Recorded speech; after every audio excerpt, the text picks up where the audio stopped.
وہ اپنے تینوں گرگوں کے ساتھ تھا۔ انہوں نے کسی کے پرس پر ہاتھ صاف کیا تھا اور مال غنیمت کی تقسیم ہو رہی تھی کہ راجا وہاں پہنچ گیا۔ راجا کے دونوں ہاتھ اس کے کولوؤں پر تھے اور آنکھیں حسب معمول سرخ تھیں۔ وہ غصے سے پھک رہا تھا۔ لڑکوں نے اسے چونک کر دیکھا۔ راجا کی اچانک آمد پر ایک بار تو ٹومی اور اس کے ساتھی کچھ بڑبڑائے مگر پھر سنبھل گئے۔ انہوں نے راجا کو چاروں طرف سے گھیر لیا۔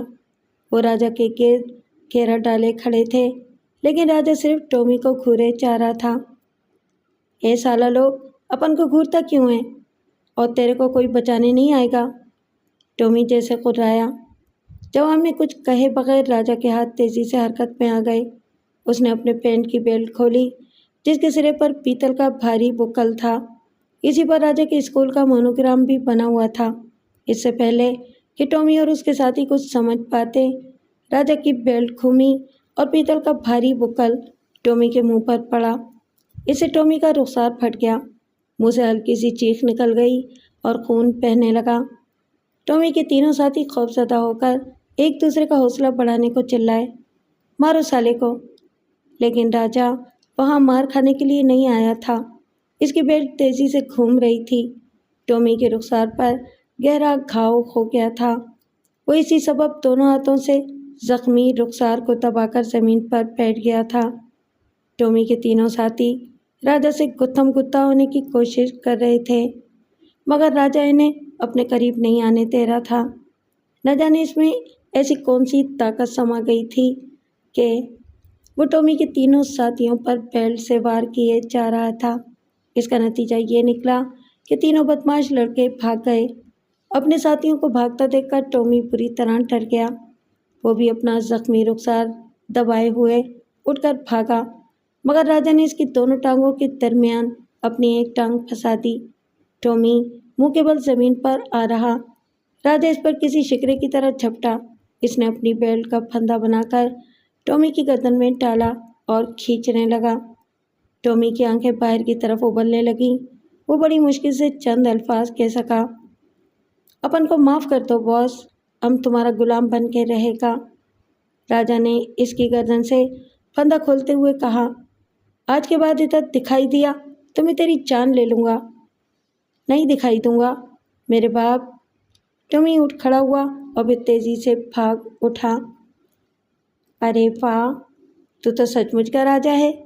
اپن تیرے کو پھوکٹ میں جو بات بولا وہ غلط بولا۔ راجا نے اپنے ماتھے کا پسینہ پونچھ کر پیچھے دیکھا۔ رانی اسے ستائشی نظروں سے دیکھ رہی تھی۔ تو یہاں کیا لینے آئی ہے؟ اپن تیرا مارا ماری دیکھنے آئی تھی۔ تو نے ٹومی کو اس کے دوست لوگوں کے ساتھ کیا مال لگایا؟ سالا ایک دم ہیرو ہے تو۔ لڑکی ہو کر گالی دیتی ہے؟ تو 2 فٹ کی تو ہے اور 6 فٹ کی عورتوں جیسی باتیں کرتی ہے۔ تو بھی تو سالا ندیم کے موافق فائٹ کرتا ہے۔ اپن تو ڈر گیا تھا کہ وہ بدماش لڑکا مار مار کر تیرا کچوبا نکال دے گا، رانی بولی۔ راجا اسے صرف گھورتا رہا۔ تو ایسے کیوں گھورتا ہے رے؟ میرے منہ مت لگ، اپنا کام کر۔ اپن کو ڈانٹ نہیں دینے کا، ہاں؟ رانی پکڑ گئی۔ تیرے سے اپن ہمدردی کیا اس لیے، اور تیرے کو ادھر دیکھنے آیا۔ مجھے تیری ہمدردی نہیں چاہیے، یہ کہہ کر راجا نے مچھلی بازار کی طرف قدم بڑھائے۔ رانی نے لپک کر راجا کی کلائی پکڑ لی اور اتنی زور سے جھٹکا دیا کہ وہ زمین پر جا گرا۔ پھر رانی اس کے قریب زمین پر بیٹھتے ہوئے بولی، خالی پیلی غصہ نہیں کرنا۔ تو اپن کو اچھا لگا اس لیے تجھ سے بات کرنے کو دل بولا۔ تو کیا بات کرے گی مجھ سے؟ راجا نے اٹھتے ہوئے پوچھا۔ کدھر سے آیا ہے تو؟ تجھے کیا لینا ہے؟ رانی کے چہرے پر اداسی چھا گئی۔ تو اچھا لگتا ہے اس لیے پوچھا۔ ذرا سی لڑکی ہو کر بڑی بڑی باتیں کرتی ہے۔ رانی کی آنکھوں میں نمی تیر گئی، پھر رخساروں پر آنسو بہنے لگے۔ راجا آنکھوں سے بہتے آنسو دیکھ کر چونکا۔ اس کا دل پسیج گیا، اس لیے نرمی سے کہا، روتی کیوں ہے؟ اپن کا پاپا بھی ایسے ہی بولا کرتا تھا۔ وہ کہتا تھا اپن بڑی بڑی عورت لوگ کے موافق بات کرتا ہے۔ تو کریم چاچا کی بات کر رہی ہے؟ نہیں، میرے پاپا کا نام جاہد تھا۔ میرا اصلی نام مریم ہے، پر پاپا میرے کو رانی بولتا تھا، رانی نے بتایا۔ اب کہاں ہیں تیرے پاپا؟ وہ مر گئے۔ راجا نے رانی کو حیرت سے دیکھا۔ رانی کہہ رہی تھی، اپن اب کریم چاچا کا جھکی پر رہتا ہے۔ اپن کا پاپا کریم چاچا کا دوست تھا۔ کیسے مر گیا تمہارا پاپا؟ راجا نے معلوم کیا۔ اس کو کسی نے گولی سے مارا۔ وہ ادھر ہی مچھلی بازار میں دھندا کرتا تھا۔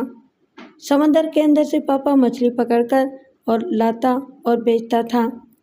نہ جانے کس نے پاپا کو مار ڈالا۔ رانی ایک ایک سسکنے لگی۔ راجو کی آنکھیں سرخ ہونے لگیں۔ رانی سسکتے ہوئے بتانے لگی، پاپا مر گیا تو اپن کریم چاچا کے پاس رہنے لگا۔ تیرے پاپا کو کس نے گولی ماری؟ راجا نے سوال کیا۔ رانی نے جواب دیا، لوگ بولتا ہے کہ پاپا کو اسمگلر لوگ نے مارا۔ کیوں مارا؟ اس کی کوئی وجہ تو ہوگی۔ میرے کو نہیں معلوم، رانی بھول پن سے بولی۔ رو مت، آنسو پونچھ۔ راجا نے اسے دلاسا دیا، پھر کہا، اب گھر جا تو نہیں چلے گا اپن کے ساتھ؟ کدھر؟ ادھر جھکیوں میں جدھر تو بھی رہتا ہے۔ تو نجمہ کی جھکی میں رہتا ہے نا؟ راجا نے رانی کے سوال کو نظر انداز کر کے پوچھا، تو جانتی ہے نجمہ کو؟ ہاں، وہ میری فرینڈ ہے۔ وہ کریمن خالہ اسے بہت تنگ کرتا ہے۔ اپن نجمہ کو بولا کہ اس بڑھیا کے اوپر سوتے میں مٹی کا تیل ڈال کر جلا دیوے۔ ایسی باتیں نہیں کرتے۔ کیوں نہیں کرتے؟ وہ نجمہ کا خالہ ہے، پھر بھی اسے دشمن کی طرح رکھتا ہے۔ کریم چاچا تو اپن کا کچھ نہیں لگتا، پھر بھی وہ میرے کو بہت خوش رکھتا ہے۔ تو میری بولی نہیں سمجھ سکتا، اس لیے اپن سنبھل کر بولتا ہے۔ رانی کو اتنی دیر بعد احساس ہوا کہ وہ کتنی دیر سے اردو کی گردن پر چھری پھیر رہی ہے۔ تو جیسا بول رہی ہے بول، میں تیری بات سمجھ رہا ہوں، راجا نے اسے شرمندگی سے بچانے کے لیے کہہ دیا۔ پھر بولا، اب نجمہ بھی خوش رہے گی۔ میری موجودگی میں کوئی نجمہ پر ظلم نہیں کر سکتا۔ وہ میری بہن ہے، میں اسے خوش رکھوں گا۔ راجا سے یہ سن کر رانی کی آنکھوں میں چمک سی آ گئی۔ نوٹوں کو تاش کے پتوں کی طرح پھیلا کر کریمن نے انہیں خوشی اور حیرت سے دیکھا۔ روز کی طرح راجا نے دن بھر کی کمائی اس کے سامنے رکھ دی تھی۔ کریمن نے نوٹوں کو سمیٹ کر اپنی جیب میں رکھنا چاہا تو راجا نے 5 روپے کا ایک نوٹ کھینچ لیا۔ کچھ دیر پہلے تک کریمن کے چہرے پر جو خوشی کا تاثر تھا، غصے میں بدل گیا۔ وہ سخت لہجے میں بولی، یہ نوٹ کیوں کھینچ لیا میرے ہاتھ سے؟ یہ نجمہ بہن کے لیے خالہ جان۔ تو کون ہوتا ہے نجمہ کا خیال رکھنے والا؟ کریمن نے تنک کر کہا، میں اس کا بھائی ہوں۔ راجا بدستور نرمی سے بات کر رہا تھا۔ ذرا سا لونڈا باتیں کرتا ہے نانا دادا جیسی۔ ابھی تو میں صرف باتیں کرتا ہوں خالہ، یعنی میری زبان چلتی ہے، ہاتھ تو نہیں چلاتا۔ راجا کی آواز میں معنی خیزی آ گئی۔ بڑھیا کریمن بھی ایک خاک تھی۔ راجا کی تیور بھانپ گئی، کہنے لگی، کیا بولا تو؟ کیا تو مجھ پر ہاتھ چلائے گا؟ تو مجھے جانتا نہیں ہے ابھی، تیری ٹانگیں توڑ دوں گی میں۔ ایک تو اپنی جھکی میں رکھا ہے، اوپر سے دھونس جما رہا ہے۔ راجا کی قوت برداشت جواب دینے لگی اور وہ چیخ اٹھا، نجمہ، نجمہ۔ جی بھائی جان، جواب میں چکی کے دوسرے حصے سے نجمہ کی آواز آئی۔ پھر وہ دوڑ کر راجا کے قریب پہنچ گئی۔ راجا نے نرمی سے نجمہ کا ہاتھ تھام کر اپنے قدم چکی کے دوسرے حصے کی طرف بڑھائے تو کریمن نے راستہ روک کر پوچھا، کہاں جا رہا ہے تو؟ کہیں بھی۔ راجا نے کریمن کی آنکھوں میں آنکھیں ڈال دیں۔ یہ میری چھوٹی بہن ہے اور میرے ساتھ ہی رہے گی۔ میں اتنا کما لیتا ہوں کہ 2 تو کیا 4 افراد اس سے پیٹ بھر کے کھا سکتے ہیں۔ خالہ، ہم دونوں کہیں بھی رہ کر چین سے 2 وقت کی روٹی کھا لیں گے۔ 2 مہینے میں ہی تجھے کراچی کی ہوا لگ گئی؟ غنڈوں اور کنگلوں جیسی زبان بولنے لگا ہے تو؟ زمانہ جو سکھائے گا وہی زبان تو بولوں گا خالہ نا۔ سختی سے کام نہ چلا تو کریمن نے دوسرا داؤ آزمایا۔ بولی، لیکن بیٹا تو یہاں کیوں نہیں رہتا؟ تیری ہی تو جھکی ہے۔ ارے اگر میں نجمہ کو تھوڑا سا ڈانٹ دیتی ہوں تو؟ نجمہ میری بہن ہے خالہ، اس پر جو بھی ظلم توڑے گا میں اس کی گردن توڑ دوں گا۔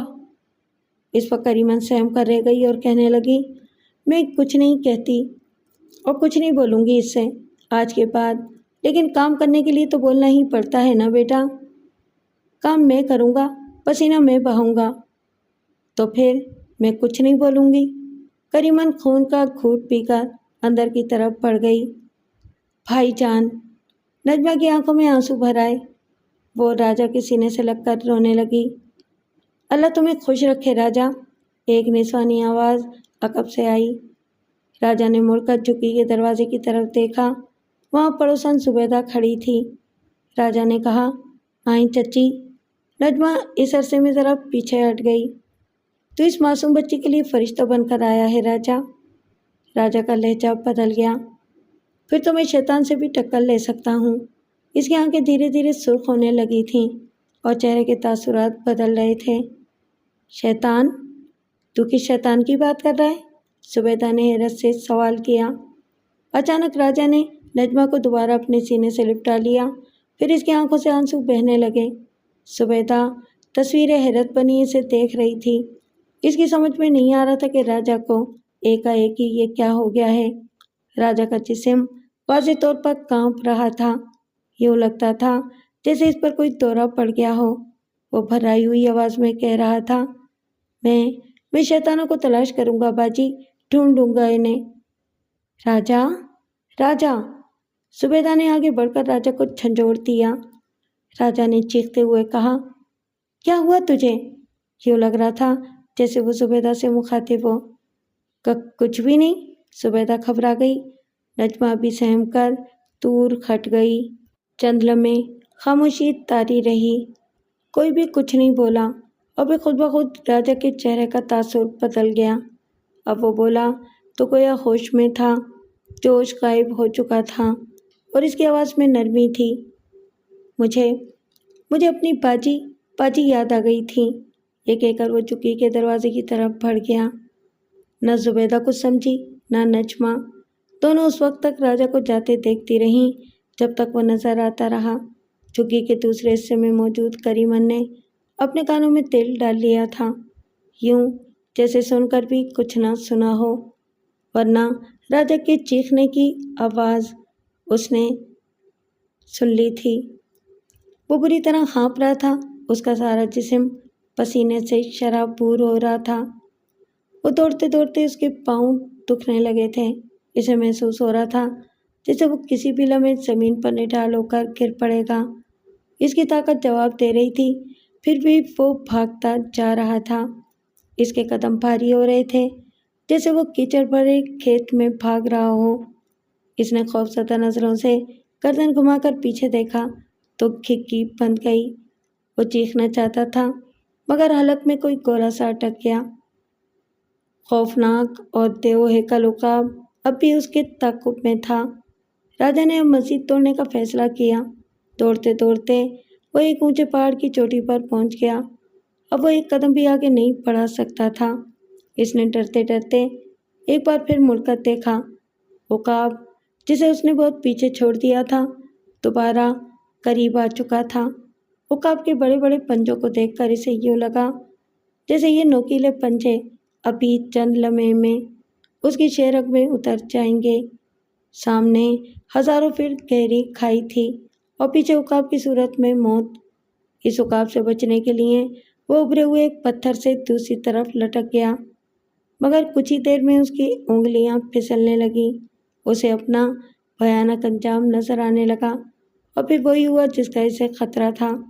اس کا جسم گہری کھائی میں گرتا جا رہا تھا اور وہ چیخ اٹھا، بھائی جان، بھائی جان! راجا کی چیخ سن کر نجمہ جھگی کے اندرونی حصے سے بھاگتی ہوئی قریب آ گئی۔ راجا کا سانس پھولا ہوا تھا، چہرے پر پسینے کے قطرات نظر آ رہے تھے۔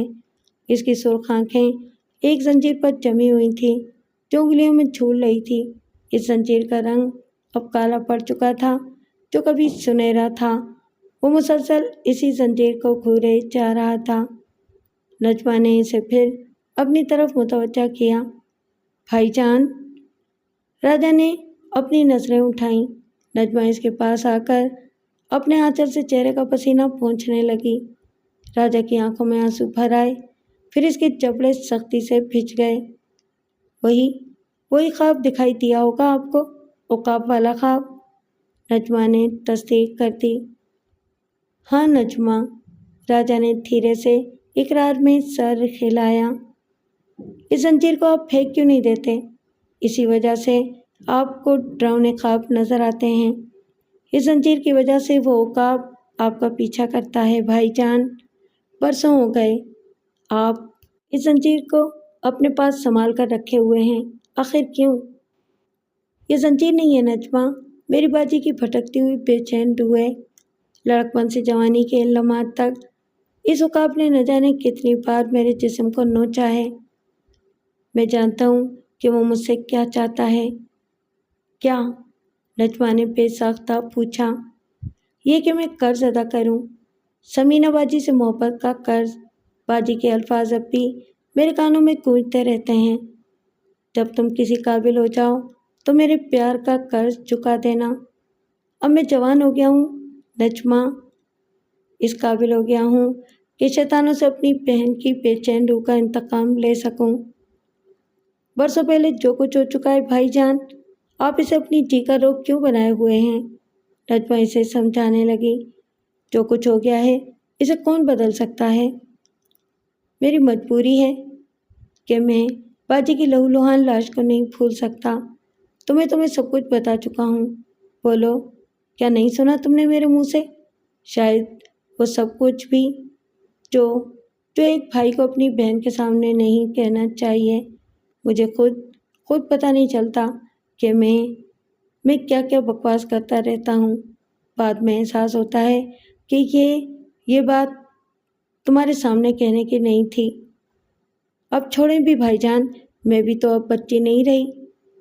ہاں نجمہ، راجا نے ٹھنڈی سانس بھری، بے رحم وقت نے ہمیں سبھی کچھ بہت پہلے سکھا دیا۔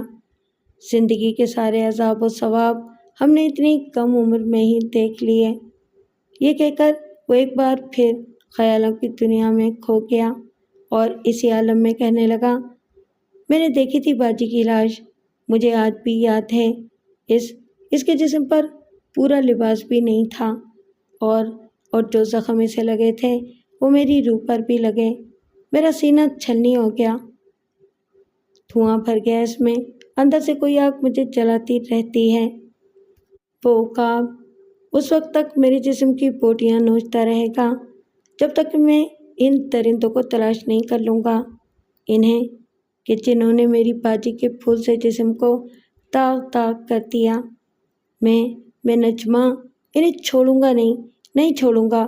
وہ اسی آسمان کے نیچے تو کہیں تو ہوں گے، اسی زمین پر، اور یہ زمین زیادہ بڑی نہیں۔ وہ آپ کو کہیں نہیں ملیں گے بھائی جان، مل بھی کیسے سکتے ہیں؟ یہ کراچی تو آدمیوں کا سمندر ہے، اور کیا خبر کہ وہ کہاں ہوں؟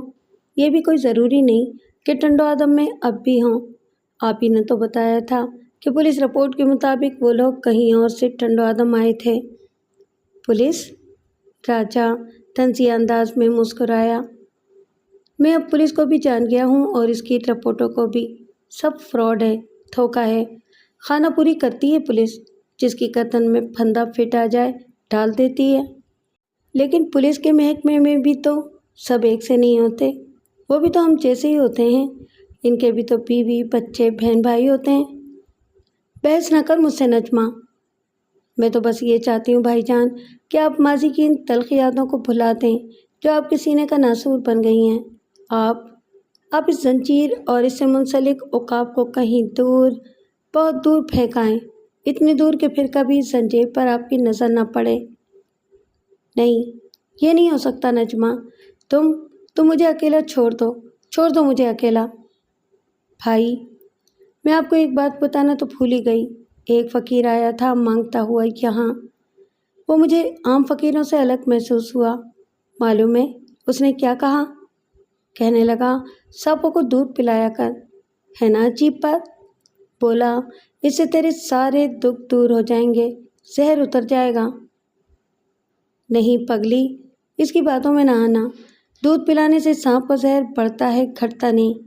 میں نہیں چاہتا کہ تیرے نکاح سے پہلے میرے اندر زہر ہی زہر بھر جائے، میرے جسم میں تو پہلے ہی سے بہت زہر بھرا ہوا ہے۔ وہ عقاب دودھ نہیں خون مانگتا ہے، ان شیطانوں کا خون جنہوں نے میری باجی کا خون بہایا تھا۔ راجا کی کیفیت پل پل رنگ بدل لیتی تھی۔ کبھی کبھی وہ بہت باشعور اور متحمل مزاج لگتا اور کبھی بکھر جاتا۔ راجا کی حالت دیکھ کر نجمہ کی آنکھیں آنسوؤں سے بھر گئیں۔ راجا نے اس کے متغیر چہرے پر نگاہ ڈالی اور بولا، یہ آنسو بہت قیمتی ہے نجمہ، انہیں بچا کر رکھ، رو مت۔ ان آنسوؤں کو اس دن کے لیے سنبھال کے رکھ جس دن تیرا یہ بھائی تجھے ڈولی میں بٹھا کر اپنا فرض پورا کرے گا۔ پھر وہ نجمہ کے آنسو پوچھنے لگا۔ 25 روپے کلو، ایک دم 25 روپے کلو۔ اتنی سستی؟ نومی نے یہ کہتے ہوئے اپنے رخسار پر موجود زخم کے پرانے نشان پر ہاتھ پھیرا۔ برسوں بعد آج اس نے ادھر کا رخ کیا تھا۔ وہ راجا کی دھمکی بھولا نہیں تھا کہ آج کے بعد ادھر دکھائی دیا تو میں تیری جان لے لوں گا۔ زخم کا یہ نشان بھی اسی دن کی یادگار تھا جب راجا نے ساتھیوں سمیت اس کی پٹائی کی تھی۔ ٹومی کو تو سب کچھ یاد تھا۔ اس کے تینوں ساتھی آج بھی ہمراہ تھے۔ رانی سے چھیڑ چھاڑ بچپن کی تھی، مگر اب یہ چھیڑ چھاڑ کوئی اور ہی صورت اختیار کر گئی تھی۔ ٹومی نے رانی کے تھڑے سے ایک مچھلی اٹھائی اور بولا، یہ تو مچھلیوں کی رانی لگتی ہے۔ مچھلی کو اس نے تم کی طرف سے لٹکا رکھا تھا اور نظریں رانی پر تھیں۔ رانی کا گلابی چہرہ مزید گلابی ہو گیا، لیکن اس کا سبب شدید غصہ تھا۔ مچھلی لینے کا ہے تو بولو، نہیں تو یہاں سے پھوٹو۔ وہ ٹومی اور اس کے ساتھیوں کو پہچان چکی تھی۔ قیمت بروبر بولنا۔ ٹومی نے اپنے ہونٹوں پر زبان پھیری۔ اپن 2500 دے گا، ایک نائٹ کا 2500۔ کیوں؟ یہ تیری قیمت ٹھیک ہے نا رانی؟ ٹومی نے جیسے مچھلی سے بات کرتے ہوئے اپنی ایک آنکھ دبائی۔ اسی دوران رانی اپنے کھوکے سے کود کر ٹومی کے سامنے جا چکی تھی۔ ٹومی کے ہونٹوں پر شیطانی مسکراہٹ رقص کرنے لگی۔ تڑاخ! ٹومی کے منہ پر اگلے ہی لمحے رانی کا بھرپور تماچا پڑا۔ اس کی انگلیوں کے نشان ٹومی کے رخسار پر ابھر آئے تھے۔ مچھلی اس کے ہاتھ سے چھوٹ کر گر گئی۔ کیوں؟ دیکھی رانی کی قیمت؟ وہ چیخ اٹھی۔ سالے موالی، اپن کو لائن مارتا ہے؟ جانتا نہیں تو کہ اپن کا نام رانی ہے؟ ٹومی کسی زخمی سانپ کی طرح بل کھا گیا اور پھر پلٹ کر اپنے ساتھیوں کی طرف دیکھا۔ وہ ٹومی کا اشارہ سمجھ گئے اور رانی کو گھیرے میں لے لیا۔ یہ صورتحال دیکھ کر آس پاس کے کھوکے والے بری طرح گھبرا گئے۔ وہ سبھی اپنے کھوکوں سے اتر کر رانی کی طرف دیکھنے لگے۔ ان کی آنکھوں میں بے بسی تھی۔ رانی نے لپک کر مچھلی کاٹنے والی دناتی اٹھا لی اور شیرنی کی طرح غرائی۔ اپن ایک ایک کو کاٹ کر رکھ دے گا۔ سالہ موالی لوگ، عورت جات پر موالی گیری دکھاتا ہے۔ ٹومی کے ساتھی رانی کے ہاتھ میں دناتی دیکھ کر ذرا پیچھے ہٹ گئے۔ تیرے کو تو اب ہم اور بہت کچھ دکھلائے گا، دن میں تارے۔ ٹومی نے اپنی جیکٹ کی زپ کھول کر اس میں سے موٹر سائیکل کی چین کھینچ لی جو درمیان سے ٹوٹی ہوئی تھی۔ اسی سبب اس کی لمبائی بڑھ گئی تھی۔ ٹومی پھر بولا، تیرے کو یہاں سے اٹھا کر بڑی سی کوٹھی میں ہم لے جائے گا کہ تجھ کو خوب اچھی طرح دیکھ سکے ہر طرف سے۔ کتے! رانی بے خوف ہو کر دناتی ہاتھ میں سنبھالے ٹومی پر جھپٹی۔ ٹومی تیزی سے پیچھے ہٹا اور پھر اس کے ہاتھ میں موجود موٹر سائیکل کی چین سناٹے جیسی آواز پیدا کرتی ہوئی گھوم کر رانی کی کلائی سے لپٹ گئی۔ چین کی کڑیاں رانی کی کلائی کے گوشت میں جیسے گڑ گئیں۔ رانی کے منہ سے بے ساختہ چیخ نکل گئی۔ دناتی نیچے جا گری۔ ٹومی رانی کی کلائی سے لپٹی چین کو جھٹکا دے چکا تھا۔ رانی جھٹکا کھا کر ٹومی کے سینے سے جا لگی۔ ٹومی نے اسے گرفت میں لے کر اپنے کندھے پر ڈال لیا۔ رانی چیخنے چلانے لگی۔ مچھلی بازار کے دکاندار رانی کی مدد کے لیے آگے بڑھے تو ٹومی کے تینوں ساتھیوں نے لمبے پھل والے چاقو کھول لیے۔ وہ دانستہ آتشی اسلحہ اپنے ساتھ نہیں لائے تھے۔ اگر کوئی بھی آگے آیا تو اس کی منڈیاں کاٹ دی جائے گی۔ ٹومی کے ساتھیوں میں سے ایک نے پرزور آواز میں دکانداروں کو مخاطب کیا، اپن لوگ اس مچھلی بازار کو آگ لگا دے گا، پھر کسی کا کھوکا نہیں بچے گا۔ چھوڑ دے مجھ کو کتے، چھوڑ دے۔ رانی اپنے ہاتھ پاؤں چلا کر ٹومی کی گرفت سے نکلنے کی کوشش کر رہی تھی۔ ٹومی رانی پر اپنی گرفت قائم رکھتے ہوئے آگے بڑھنے لگا۔ مچھلی بازار کے دکانداروں کے چہرے بجھ گئے۔ انہیں کریم چاچا یاد آیا جس نے رانی کو پالا تھا۔ چند ہی ماہ پہلے اس کا انتقال ہوا تھا۔ اس وقت وہ ہوتا تو جانے اس کے دل پر کیا گزرتی۔ یقیناً وہ ان غنڈوں کے ہاتھوں مارا جاتا۔ جان کا خوف تو انہیں بھی تھا، اور اسی خوف نے تو ان کے پیروں میں زنجیریں ڈال دی تھیں، بے بسی کی زنجیریں، ورنہ وہ یوں رانی کو اغوا ہوتے نہ دیکھتے رہتے۔ انہوں نے ٹومی کے لیے راستہ چھوڑ دیا۔ ٹومی کے تینوں ساتھی چاقو فضا میں لہراتے ہوئے اور دکانداروں کو دھمکیاں دیتے ہوئے ساتھ ساتھ چل رہے تھے۔ دن دہاڑے ٹومی اور اس کے ساتھی رانی کو اغوا کر کے لے جانے میں کامیاب ہو رہے تھے۔ ٹومی کے قدم اب تیزی سے اس سمت اٹھتے جا رہے تھے جدھر وہ مین روڈ پر پہنچ سکتا تھا۔ وہ ابھی کھوکھوں کے درمیان سے نکلا ہی تھا کہ ٹھٹک کر رک گیا۔ ایک نوجوان نے اس کا راستہ روک لیا تھا۔ وہ دراز قد اور مضبوط جسم کا نوجوان اپنے مخصوص انداز میں کولوں پر ہاتھ رکھ کے کھڑا تھا۔ اس کے دانت سختی سے ایک دوسرے پر جمے تھے، ناک کے نتنے پھول اور پچک رہے تھے، اس کی آنکھیں سرخ ہوتی جا رہی تھیں۔ کون ہے تو؟ ٹومی چیخا۔ راستے سے ہٹ جا، نہیں تو تیری منڈیاں کٹ جائے گی۔ لگتا ہے تو مجھے بھول گیا ٹومی، نوجوان سپاٹ آواز میں بولا۔ حرام خور کی اولاد، ورنہ جب بھی تو اپنا چہرہ آئینے میں دیکھتا ہوگا تجھے میری یاد تو ضرور آتی ہوگی۔ ٹومی کو اس نوجوان کی طرف متوجہ دیکھ کر رانی نے موقع سے فائدہ اٹھایا اور تڑپ کر گرفت سے نکل گئی۔ وہ بھاگ کر نوجوان کے پیچھے پہنچ گئی تھی۔ ٹومی اپنے زخم کے نشان پر ہاتھ پھیرنے لگا، پھر اس کے ہونٹ ہلے۔ تو وہ تو نہیں جو اپن کو بیلٹ کا بکل مارا تھا؟ آخر پہچان گیا نا مجھے؟ ہاں، میں وہی راجا ہوں جس نے تجھے اور تیرے ان چمچوں کو برسوں پہلے یہاں سے مار کے بھگا دیا تھا۔ یاد کر حرام خور کہ میں نے اس وقت اسے کہا تھا کہ اب یہاں دکھائی دیا تو جان سے مار دوں گا۔ یاد آ گیا، مگر آج تو ہمارے ہاتھوں سے زندہ نہیں بچے گا راجا، اپن لوگ آج تیرا کام اتار کر جائے گا۔ یہ کہتے ہی ٹومی نے اپنے ہاتھ پر لپٹی ہوئی آہنی چین کو مخصوص انداز میں گھماتے ہوئے راجا پر دھاوا بول دیا۔ راجا نے اپنے پیچھے کھڑی ہوئی رانی کو دھکا دے کر پیچھے کیا اور ٹومی کی چین پکڑنا چاہی، مگر وہ کامیاب نہ ہو سکا۔ ٹومی کی چین کی ضرب اس کے جسم پر بار بار پڑتی رہی، لیکن کوئی ضرب اتنی شدید نہیں تھی کہ راجا کا مضبوط جسم اسے برداشت نہ کر پاتا۔ راجا ایک مرتبہ لڑکھڑایا ضرور، مگر فوراً ہی سنبھل گیا۔ اب وہ یہ کوشش کر رہا تھا کہ آہنی چین کی زد میں نہ آئے۔ اس وقت تک ٹومی کے تینوں ساتھی راجا پر جھپٹ چکے تھے۔ انہی میں سے ایک کے چاقو کی نوک بجتے بجتے بھی راجا کے ایک شانے کی کھال کو چیر گئی۔ راجا تیزی سے زمین پر لیٹ گیا۔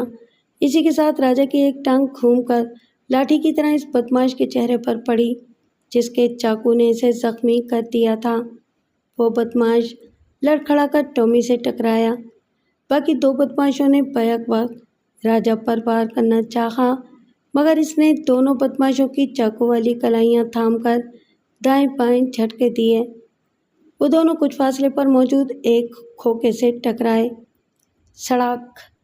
ٹومی کی آہنی چین گھومی۔ وہ نہیں چاہتا تھا کہ راجا سنبھل سکے۔ راجا پھرتی سے جھکائی دے کر چین کا وار بچا گیا جو گھوم کر ٹومی ہی کے ایک ساتھی کے جسم سے ٹکرایا۔ ٹومی اپنا ہی بار اپنے ایک ساتھی پر ہوتے ہوئے دیکھ کر بھنا گیا۔ اس نے چین واپس گھمانی چاہی، اسی لمحے راجا نے چین تھام لی اور اسے اتنی زور کا جھٹکا دیا کہ ٹومی زمین چاٹنے پر مجبور ہو گیا۔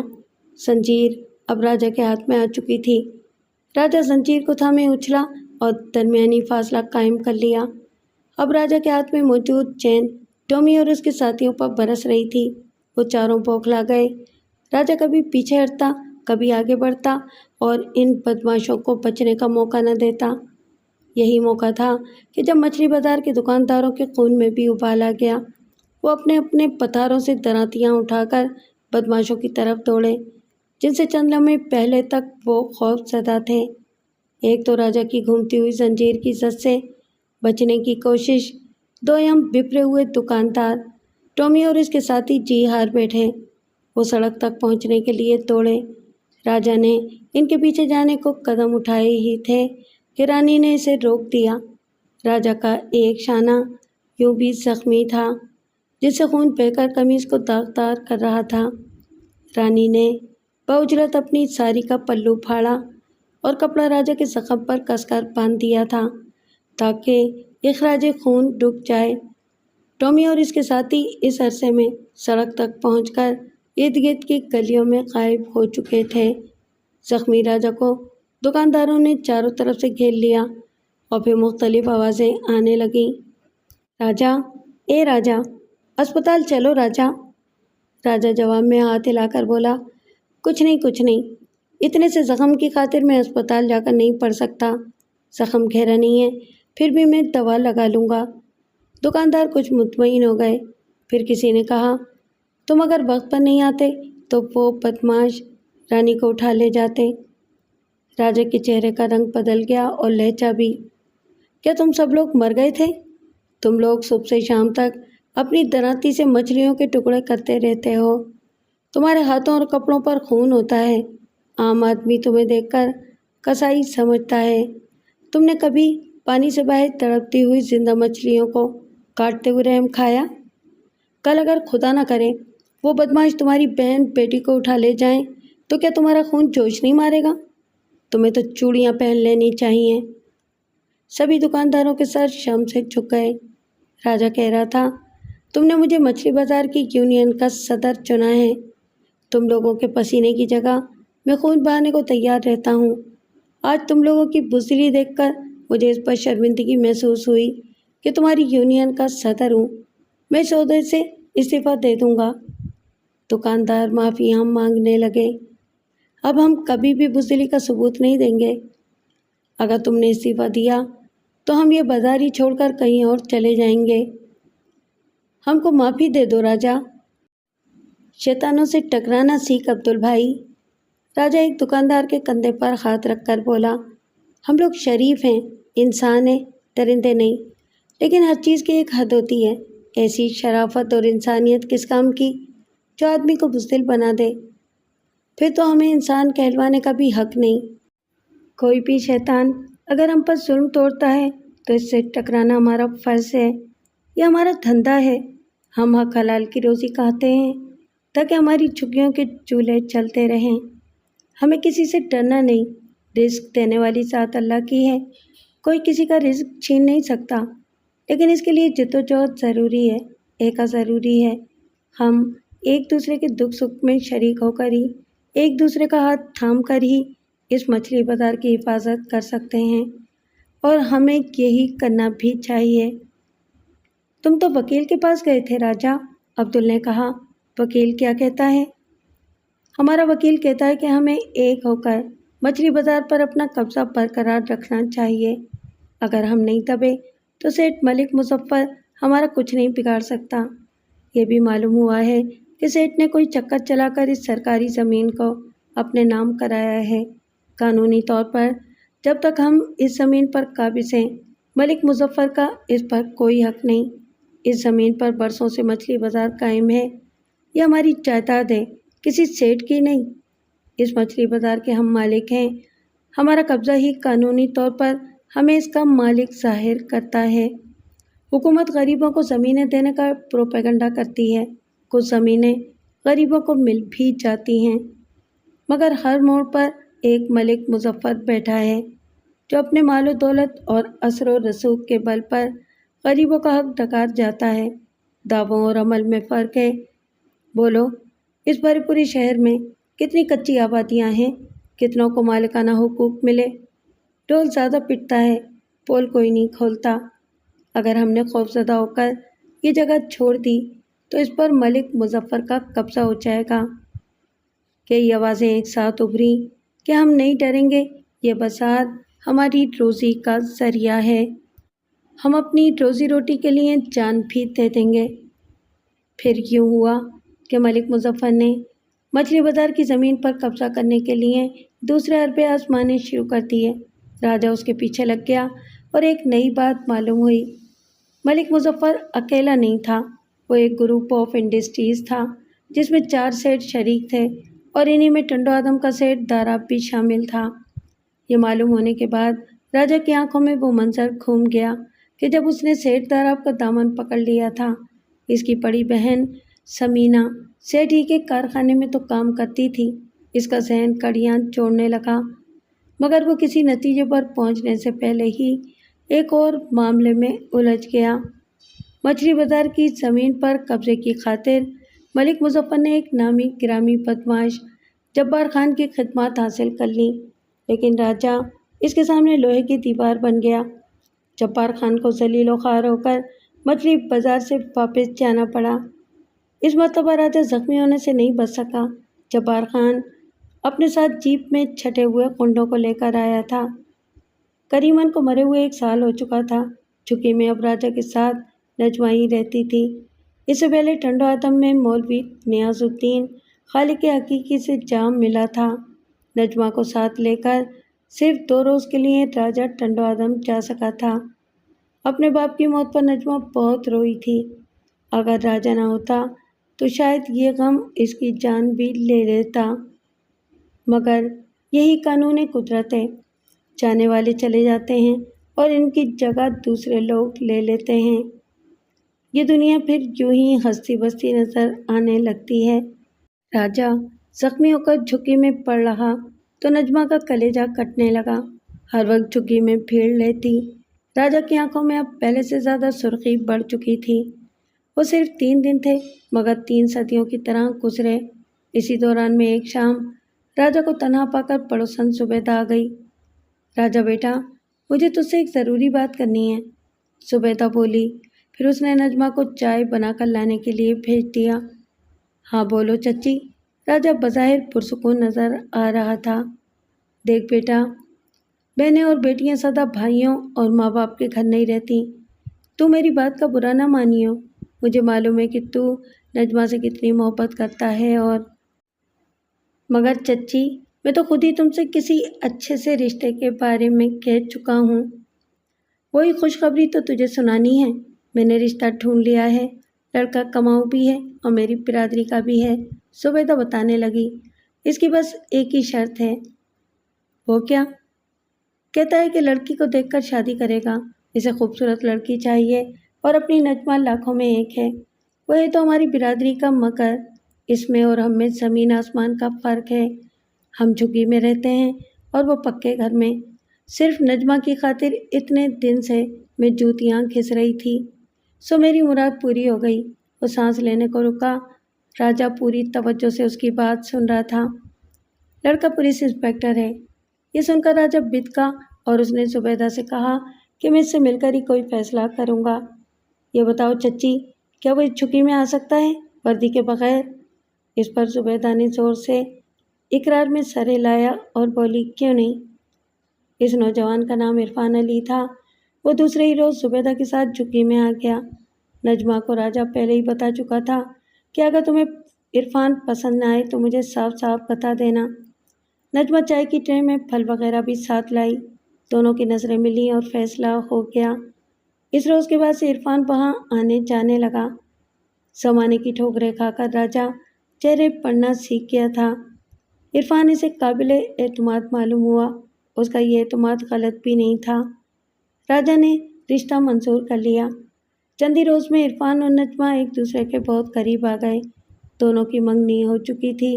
راجہ بہت خوش تھا، مگر تقدیر اس کے ساتھ ایک اور ہی کھیل کھیلنے والی تھی۔ ہوا یہ کہ ایک روز عرفان اپنی ہونے والی بیوی نجمہ کو اسکوٹر پر سیر کرانے لے گیا۔ رات کا وقت تھا۔ یہ سوچ کر راجہ اسے عرفان کے ساتھ نہ دیکھ لے، نجمہ اپنی جھگی سے بہت پہلے اتر گئی۔ عرفان واپس چلا گیا۔ اس دن راجہ کہہ گیا تھا کہ میں وکیل صاحب سے ملنے جا رہا ہوں، دیر ہو جائے گی۔ یوں بھی نجمہ مطمئن تھی کہ عرفان اسے راجہ کی نظروں سے بچا چکا ہے اور راجہ اسے عرفان کے ساتھ نہیں دیکھ سکے گا۔ جب